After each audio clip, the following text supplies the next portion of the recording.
My name's Jim.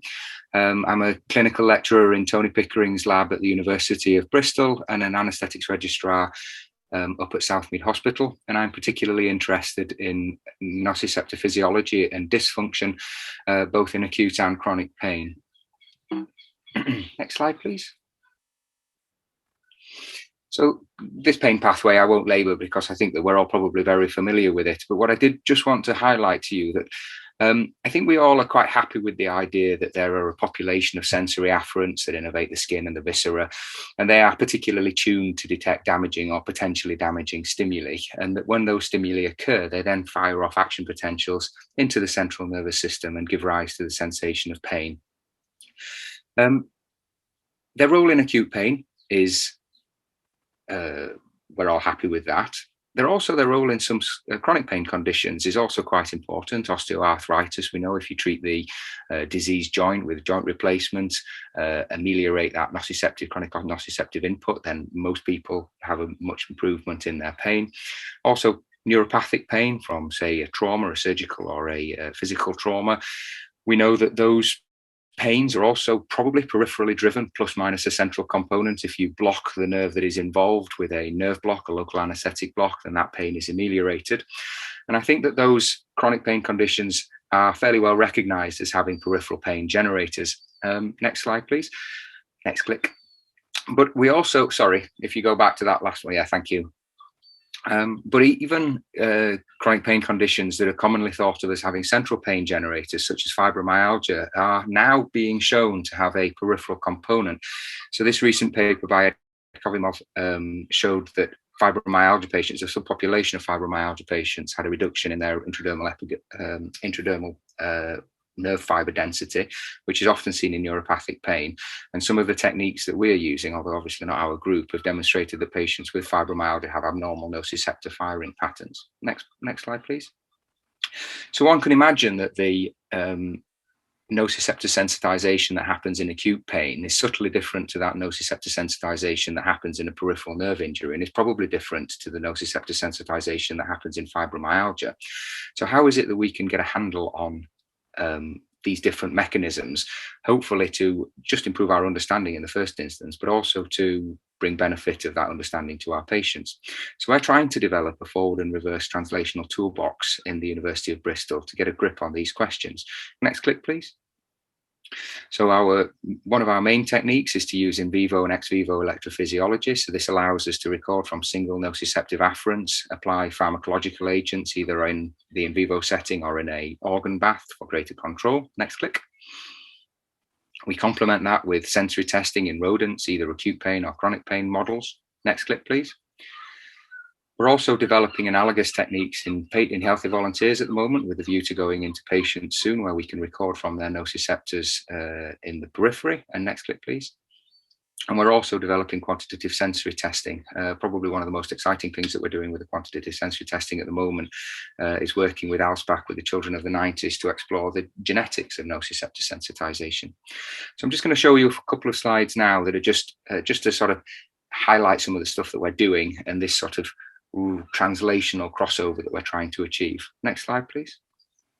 So microneurography in and of itself is fairly simple. You take a recording electrode, insert it percutaneously into a peripheral nerve, and hopefully you can then find the receptive field in the skin and excite that nerve and assess its function.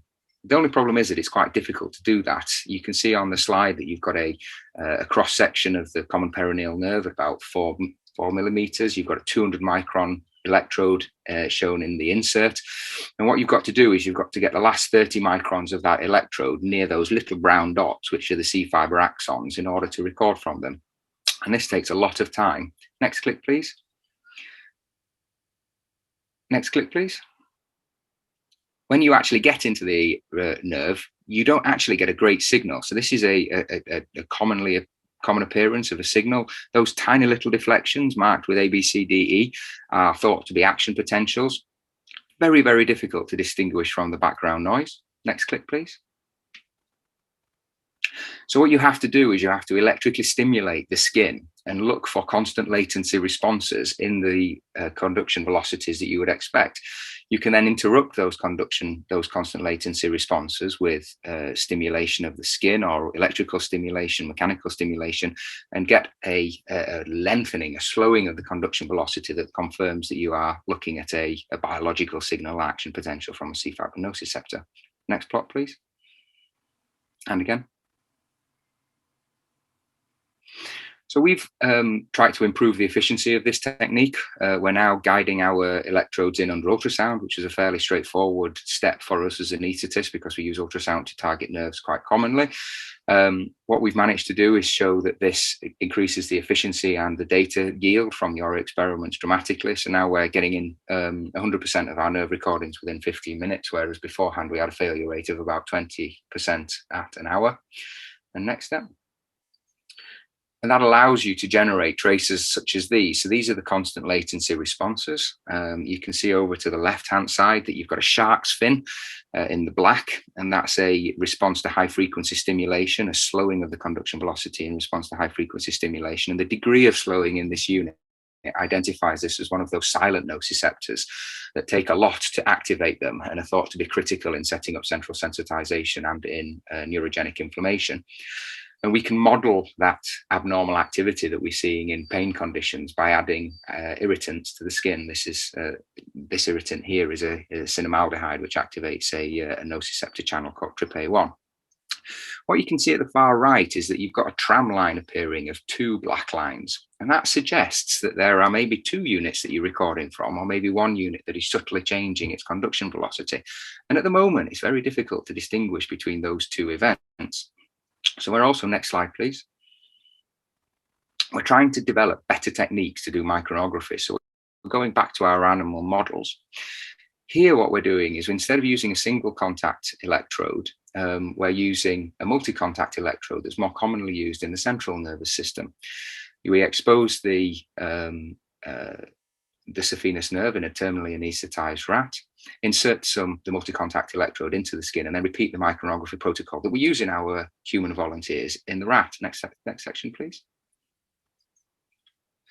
And this allows us to generate similar traces, but off multiple channels. And what you can see here is that you are recording from the same afferent, but we're recording across different channels. And this adds a whole new dimension of information to the recording that you're making.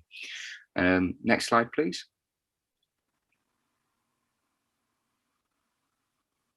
And again. Perfect. So what that allows you to do is, because you can see the same afferent on multiple channels of your recording electrode, you can then use that to segregate the channels. So here, instead of recording from one C fiber in a human participant, we're able to use a multi-contact electrode to record from 4 C fibers simultaneously. And next slide, please.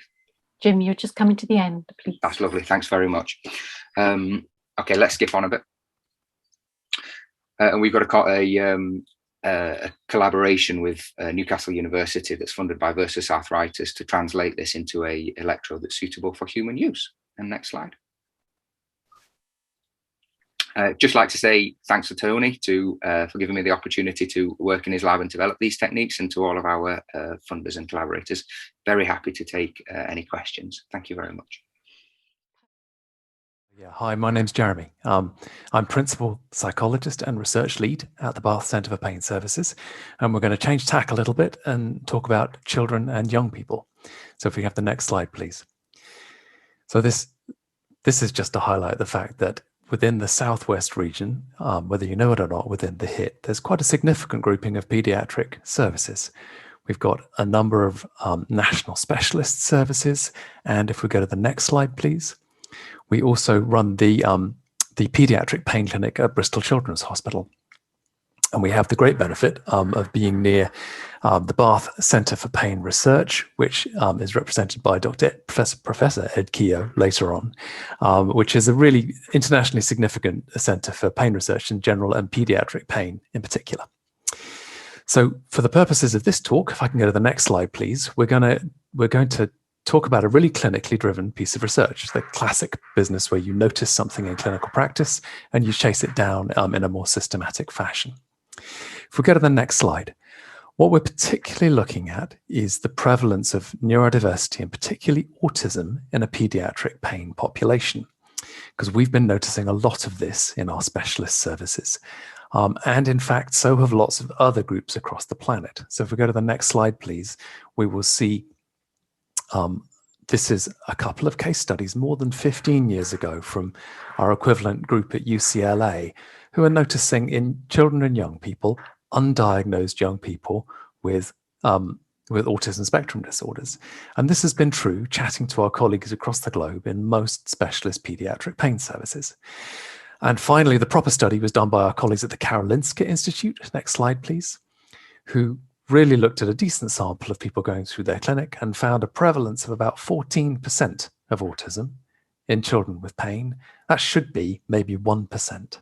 And that seemed to be our experience. We seem to be getting really fluid and regularly assessing young people who were on the further up the spectrum and in treating them. So if we go to the next slide, please, we decided we would check within our own services whether this was what we were seeing, and then we would try and follow this up. Now, what's the prevalence we should be seeing? So I've mentioned 1% as an autism prevalence. Is that quite true? Next slide, please. Well, not quite, because that's predominantly boys. And if we go to the next slide, we'll also see that a significant proportion of that is young people with clear learning disabilities. Now, our chronic pain population is predominantly female, and in our services, which are self-management services, pretty much entirely non-learning disabled. So just thinking quickly, what prevalence would we be expecting then of autism, since we're seeing so much of it?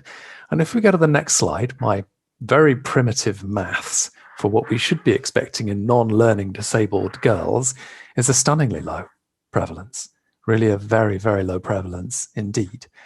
And what do we find? If we go to the next slide, this was our first bite at it, looking with a fairly short parent screen, because we're seeing more like a fifth or a quarter of our young people going past diagnostic threshold.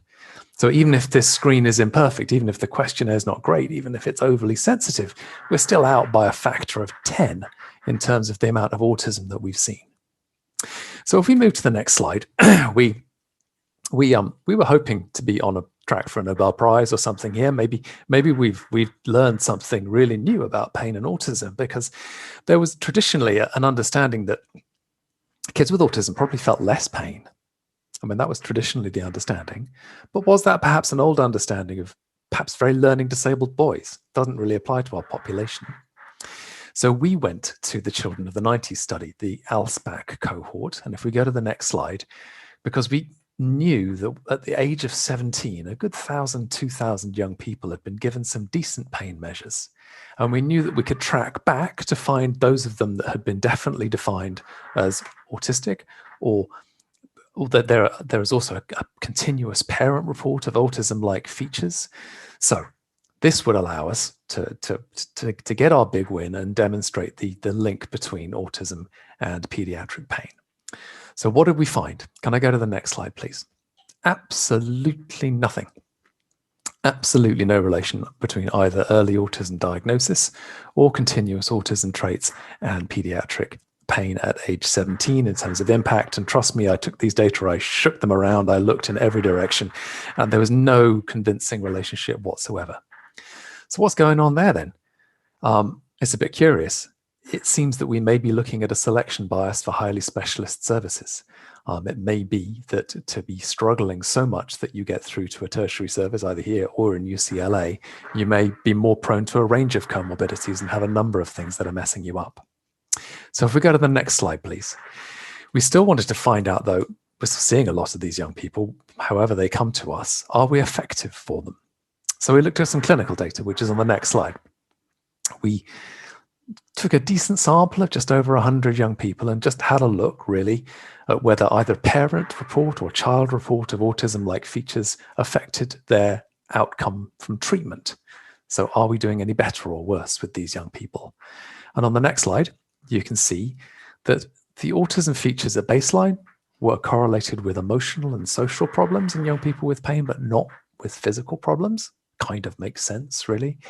And that they had absolutely no impact on our initial treatment outcome. So that's optimistic. We're not failing to reach these young people who are slightly different in their neurodiverse style. Having said that, we're a very experienced team in this area, have spent years tuning our instincts. So it's not entirely clear whether these results would generalize to other services. So if we go to the next slide, please. We're still seeing lots of these young people, still keen to do right by them. And if we go to the next slide, then the clinicians involved here have really strong intuitions about what we're seeing in terms of the overlap between pain and autism. If you have pain in a limb or in your tummy, which is exquisitely sensitive, maybe you've got sensitive skin, and then you join that up with, let's say, tactile or sensitivities of autism or sensitivities to temperature, then you really, it seems to us as clinicians, you get a nasty and difficult combination of things which multiply each other. If you're struggling socially because you're out of school with your pain, but you were prone to struggle anyway because of your autism spectrum condition, you see another multiplier. We've got a lot of intuition along these lines. And if we go to the next slide, please. Last minute, Jeremy. Thank you. Yes, thank you.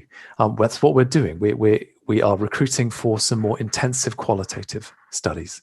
So we are, and although everybody on the planet kind of seen this combination, it's not been dug into, and we are doing probably about 2/3 of the way through our qualitative interviews of parent and child dyads, exploring what they feel is particular and special about the combination of pain and being further up the autism spectrum. So if we go to the final slide, please. Yeah, it's been a really interesting and opportunity to collaborate with people across the planet, to look at some clinical and some population data, and we hope to have some qualitative data for you soon. Thank you very much. So I'm Nicola Walsh, Professor of Knowledge, Mobilisation, Musculoskeletal Health at UWE Bristol. So thanks for the opportunity to join you today. I'm presenting a project that's a collaboration with academics from Salford and Manchester universities, led by Dr. Steve Priest, and it's NIHR funded. Slide, please. So you should be able to see a slide that says NEOA characteristics. Is that correct? All working well, Nikki. Thank you. So, as I'm sure you're aware, OA is highly prevalent, particularly in the knee joint. So the disease is characterized by disruption and degradation of the articular cartilage, pain, stiffness, reduced function, and in addition to the physical symptoms, it also results in anxiety and reluctance or fear of joint movement. NICE guidelines support strengthening and aerobic exercise as first-line treatments, along with self-management advice. Data suggests that these interventions typically result in about 25% improvements in symptoms in about 60% of those that engage with this approach. This is clearly an appropriate intervention with good outcomes, but it does still suggest about 40% of people do not benefit from the intervention. Slide, please. OA is a complex disease that combines biomechanical factors, which include changes to bones, soft tissue, muscle function, coordination, cognitive impact regarding people's beliefs about their disease and the subsequent psychological manifestations of anxiety and fear, and behavioural mechanisms that may result in reduced function, fear avoidance, and kinesiophobic behaviours. Slide, please. So you should now see a conceptual framework.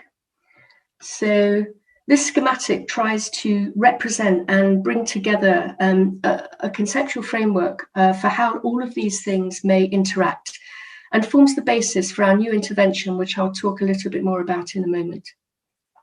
So the schematic shows how the pain experience impacts and is impacted upon by motor function, pain responses, behavioural changes, and ultimately influences disease and treatment outcomes. Slide, please. Whilst the current first-line recommendation for NEOA is escape pain, which is an exercise and self-management intervention which addresses these issues and equips patients with physical and psychosocial self-management skills, the exercise components focus predominantly on the knee joint, and they include strengthening the quadriceps and hamstrings, in addition to some generic aerobic exercise. Slide, please. So why for some people may this kind of localized exercise focus be suboptimal? Well, previous data suggests that many people with NEOA are significantly inactive with reduced weight bearing time and increased sedentary times, so effectively increased amounts of sitting. As a result, the hip flexors become tight, core muscles become deconditioned, and compensatory movements result.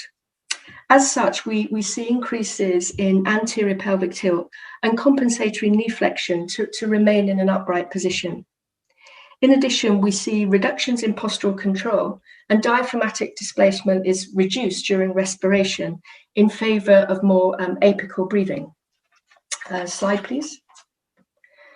Dynamically, the altered trunk biomechanics, so hip flexion, result in lower limb muscular changes during walking. In non-affected knees, we'd expect to see reciprocal contraction and relaxation of the hamstrings and quadriceps muscles during the different phases of gait. But in people with NEOA, we see reduced reciprocal innervation activity and heightened contraction in both sets of hamstring and quadriceps muscles, resulting in prolonged co-contraction. And this increases articular loading and effectively pain within the knee joint. Slide, please. So we can demonstrate this on this graph, showing biomechanical data of contraction of the medial hamstring muscle groups in 20 people affected by NEOA and also 20 age-matched non-OA participants. So the green line represents the non-affected population in their normal walking position, and the blue line is the pattern in people with NEOA. And this shows kind of prolonged and heightened activation of the medial hamstrings group. However, what we also see in the red line is the pattern that emerges when you instruct those who are unaffected to lean forward slightly when walking, so to mimic the hip flexion. And we see a pattern that shows significant similarities to those affected by NEOA, so shows the potential of alterations in hip flexion as a target for an exercise intervention. So the intervention we developed in partnership with physios and patients aligned with the self-management aspects of the ESCAPE program, but introduced more focused biomechanical assessment and exercises for the hip. Slide, please. So this now consists of 6 sessions over a 12-week period, delivered by a physio and supported with instructional videos that can be accessed by the patient at any time. So we have making sense of pain, which is effectively pain education. General relaxation, where patients are taught to become more aware of muscle contraction.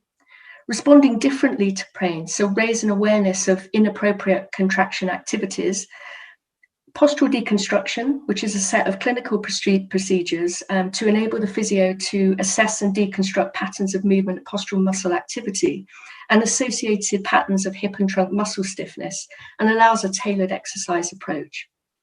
And then finally, functional muscle retraining. So using muscle biofeedback software through Surface EMG, we can use this to visualize knee muscle activation during different functional tasks and assist patients in understanding the kind of subtleties of movement corrections.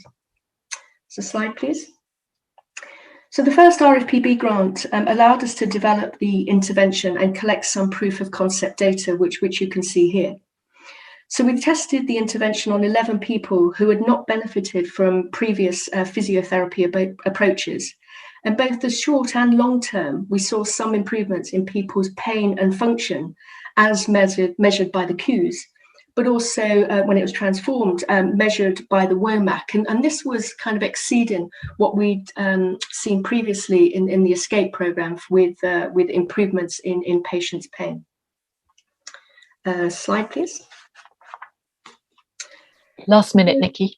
Thank you. So we also asked people what they felt after the intervention, and we've received some really positive feedback on the impact it had on their functional abilities. So these are clearly really small numbers and were from interested volunteers, so maybe somewhat skewed. As such, we now have a Tier 2 RFPB to commence a feasibility study of the intervention. And slide, please. So we're now looking at 100 people recruited from primary care who have gone through the ESCAPE program without significant clinical improvement. So they'll either receive the new intervention or encouraged to continue with the approach of the ESCAPE program. And the outcomes include Keogh's pain and function, anxiety and depression, and kinesiophobic and fear avoidance behaviours. And we'll follow these people up for 6 months post-intervention, and at the end undertake a qualitative analysis. Slide, please. So if you're interested in reading more about the background to the work and obtaining references for kind of today's content, then can I direct you to the paper here, which is available through open access. So thank you for listening, and hopefully we should be on the last slide now. Hope you can see that. Thank you very much. As Kay said, I'm at Keogh, based at the University of Bath.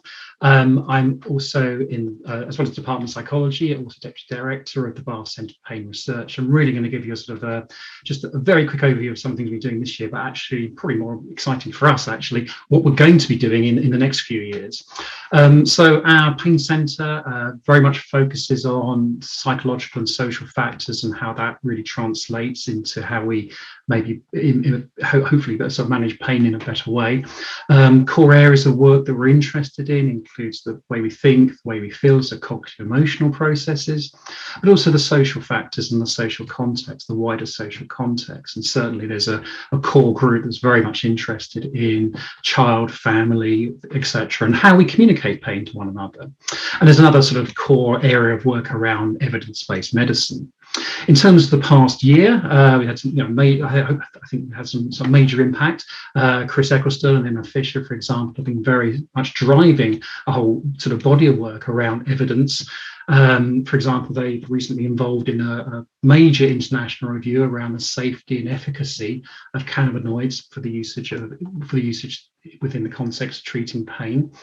Another sort of area of work is very much within that child and adolescence area, and they were involved in a sort of Lancet review commission around this, really sort of promoting and highlighting the need to explore pain within a sort of family, adolescent, child context.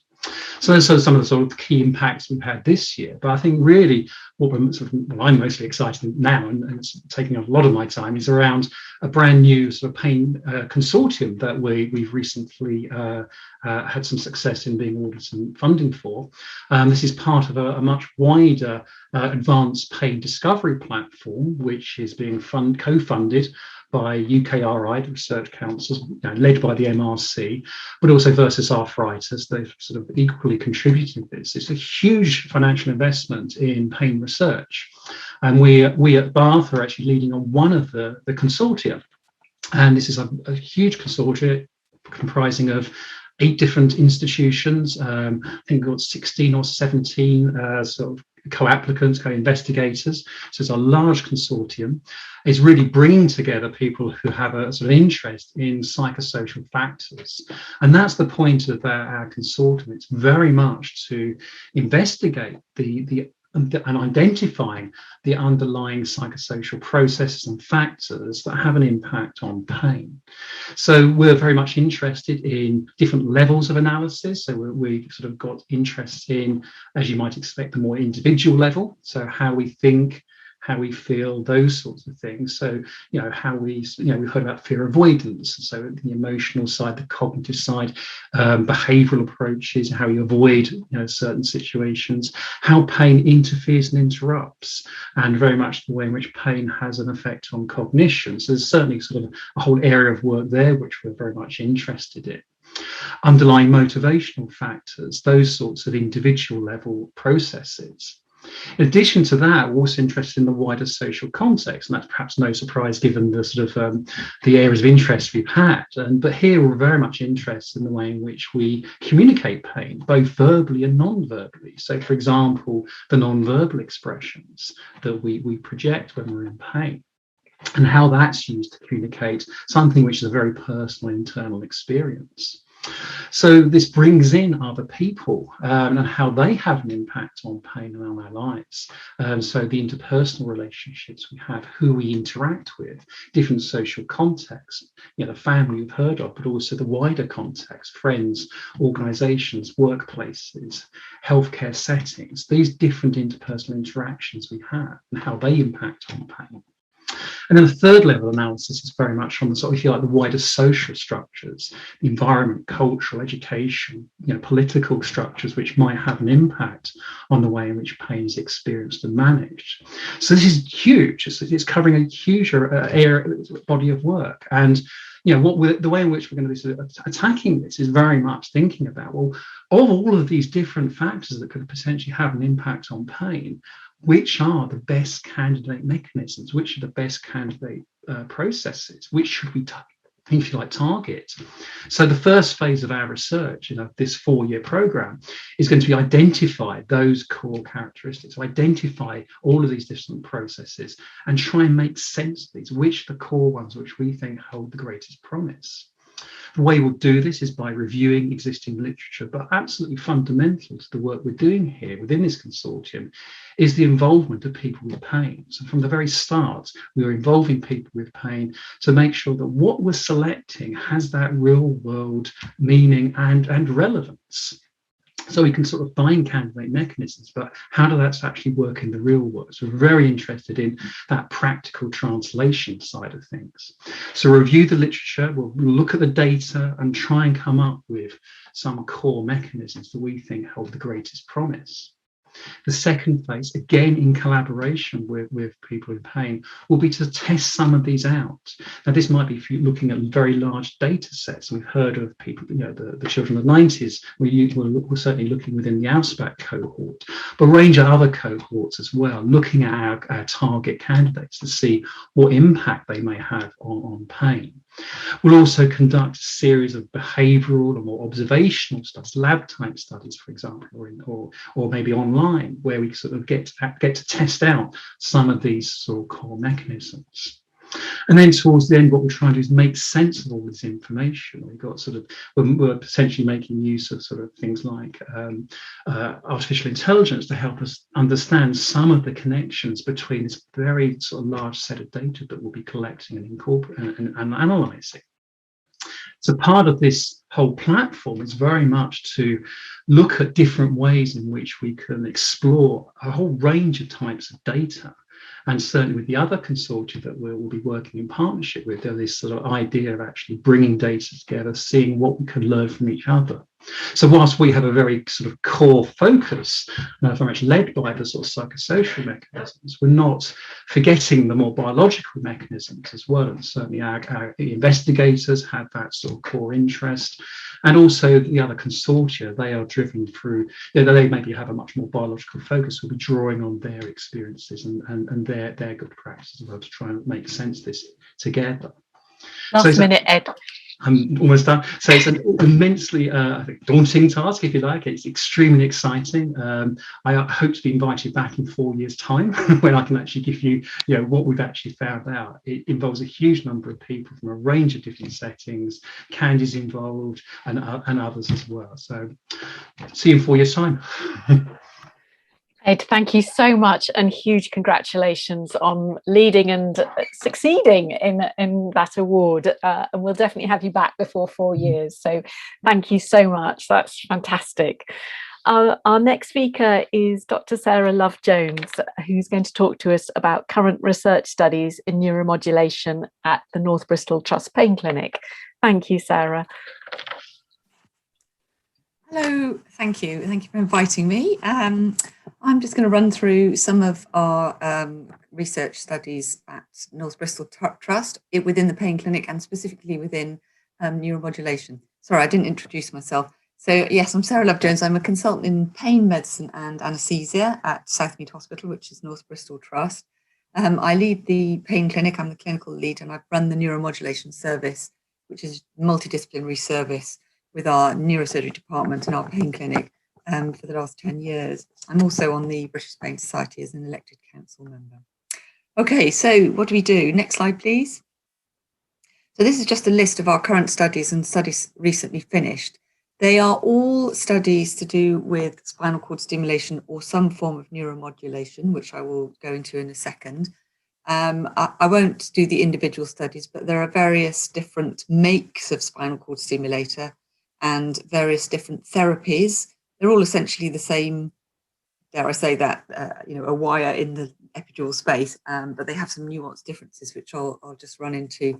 We're very excited to be part of the top study, the EVOKE study, which is a type of spinal cord stimulator that not only delivers electricity, but actually you get some feedback from the spinal cord as well. Next slide, please. So what is neuromodulation? Just briefly, for those that don't know, because it's not a mainstream therapy.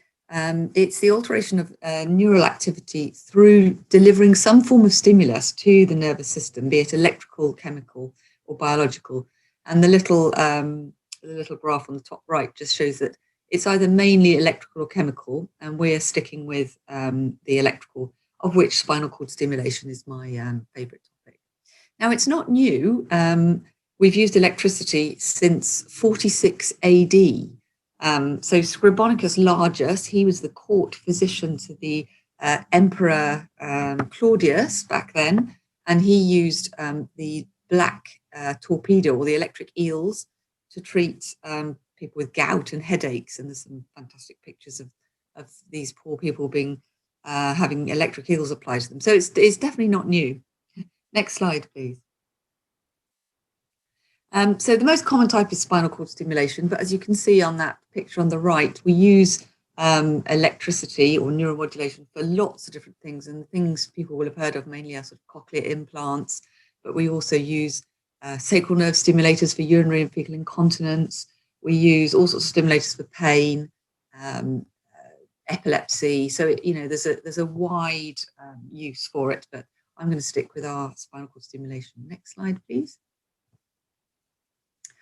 So spinal cord stimulation specifically, it's a nice technology appraisal guideline recommended, not just a guideline, but a technology appraisal guideline, which is for devices and drugs, recommended. It was recommended in 2008. It's been reviewed a couple of times, but no changes felt necessary in the recommendations.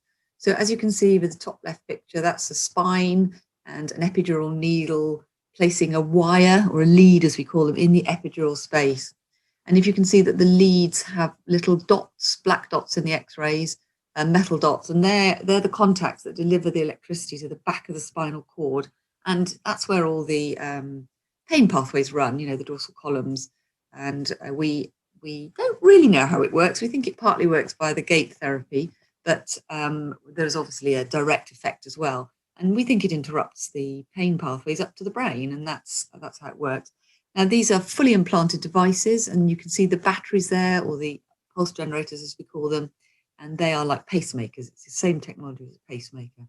And then on the right there, you can see some pictures of the leads in the epidural space. And obviously, as anaesthetists, that's what we do. We do a lot of epidurals, and this is sort of an extension on that. Okay, next slide, please. I'm just going to touch on a couple of the studies that we've done. Now, this one's finished. This is published, and this was done a couple of years ago, the Proco study, and this was the first ever double-blind, multi-center crossover study, the first RCT in spinal cord stimulation ever that was double-blinded. There are lots of studies out there, but it's really difficult to blind patients because most of the studies, patients feel a pleasant tingling in their leg or their arm where their pain is, and that's how spinal cord stimulation works. And that's what replaces their neuropathic pain. And it's worth just saying here that spinal cord stimulation is for neuropathic pain only. It doesn't work for nociceptive or mechanical pain. So this study, we looked at the higher frequency stimulation where you don't feel the tingling that you feel in all the conventional ones. And that's why we were able to blind it.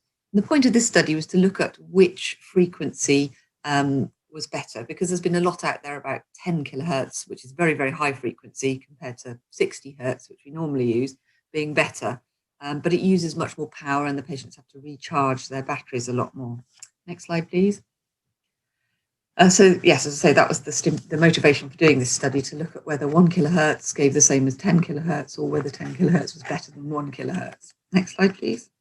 And the result of that really showed that, so the graph there shows the patient's baseline pain, average pain for all the patients in the study, which was nearly 7 out of 10. And then it was reduced to 3 out of 10 in all the different frequencies, 1, 4, 7, and 10. So actually, although 10 is good, they're all good, and they have different different people like different frequencies, but on the whole, they provide the same therapy. And so that's what we found from that study. I mean, it's a bit niche, but it's quite a breakthrough in our world. That was one of the studies we did, and we've had published, and that was actually industry assisted, so they paid, but it was a sponsor, clinician sponsored study. Next slide, please.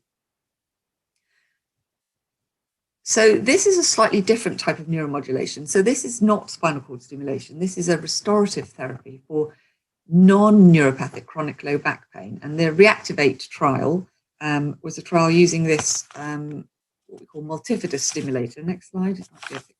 I'll show you some pictures in a minute. It's a special stimulator, and it was just got its CE mark, and we were involved in the post-market clinical follow-up study. The initial study had some lead fractures and movement. So we went on to look at this in real world people. Next slide, please. Obviously, back pain, as we know, axial back pain is very prevalent, very common. Most episodes of back pain resolve within 3 months, but recovery after 12 weeks, if you've had your pain for 12 weeks, 3 months, when it becomes chronic, it becomes uncertain and it becomes a bit slower. And, people are disabled for longer than 6 months. We all know people with long-term back pain, and it affects work and quality of life. And, there aren't many treatments out there if the patient doesn't have something that's surgically remediable. And even if they do, often the pain comes back after the surgery. Last minute, Sarah. Thank you. Next slide, please. I'll just whiz through these slides. But basically, this back pain is difficult to treat, but we found that people with chronic back pain have the multifidus muscle. This muscle there becomes fatty and white, as you can see on the right, compared to a normal muscle, which is nice and black in these MRIs. Next slide. That's the muscle again. Next slide. And this is the stimulator. You can see the wires there. They stimulate these medial branch nerves and cause contractions in the muscle. So it's effectively a rehabilitation therapy. Next slide, please. And there's the battery implanted, same as other neuromodulation devices. And next slide, please. And those are the little leads. So they're not stimulating the spinal cord, they're stimulating the muscle. Now the results of these studies, has been a big one in America and here, have shown that these don't have an instant effect like spinal cord stimulation. Our patients are coming up to the 3-year mark now, and they've showed a gradual improvement. So it's a restorative therapy, not an instant therapy. And that's just another one of our studies. Obviously, there's lots underway with the various different things we can do for back pain. Now, these, just to say before everybody refers me, these aren't things to refer patients as soon as you get your back pain. These are sort of last resort when you've tried everything else. And they work well along with all the rehab, pain management, and cognitive behavioural work. Next slide. Thank you.